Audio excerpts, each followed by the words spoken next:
How to convert your Lovable website to WordPress. Hey everyone, welcome back to my YouTube channel. In this video, I'll show you exactly how to do so. It is going to be very straightforward and easy to do. Now, it is not going to be for free. If you don't want to actually pay for this, you may have to go ahead and just copy elements one by one manually. I think there's also different methods out there, but this one is just going to basically move everything from Lovable to your WordPress, and it's just going to do it for you.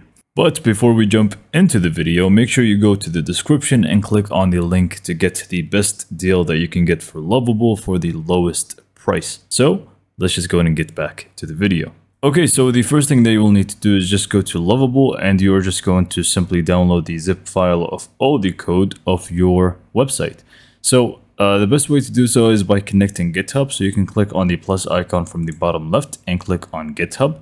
This way you can just go ahead and connect your GitHub account. If you don't have one, you can just create one for free. It's completely free to do, and you can just connect them both from this right here. And once you do that, you simply just want to visit your GitHub account. So simply just go to github.com and you should be able to find the name of your project, which in my case is this one. Now all you need to do is just click on this code button and click on download zip.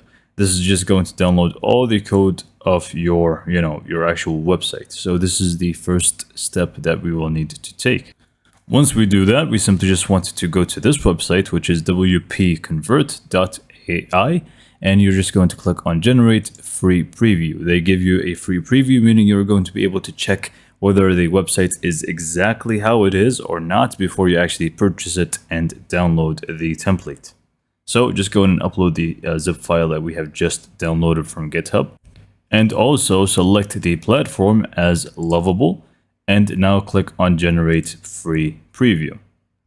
Okay, so once it's done, you should be able to actually preview your site, and you can click on view in WordPress and see how it's going to actually look like exactly before you actually purchase it, which is going to be $19. If you want to purchase it, it's a one-time purchase. I think they also have subscriptions, I'm not sure. But once you're actually happy with it and you're ready to go for it, you simply just want to click on unlock and download theme. From that point, if you actually did download it, you're just going to go to your WordPress, obviously, and just go to appearance and themes. And you're just going to click on add a theme. And finally, click on upload theme here at the top and upload the file that you've just downloaded. And it's just going to basically perfectly work for your WordPress, and you're going to have your Lovable theme working for you. So with that being said, that's pretty much it for this video. Hopefully you found it to be informative and helpful. And for more information, subscribe to my YouTube channel, and thank you for watching.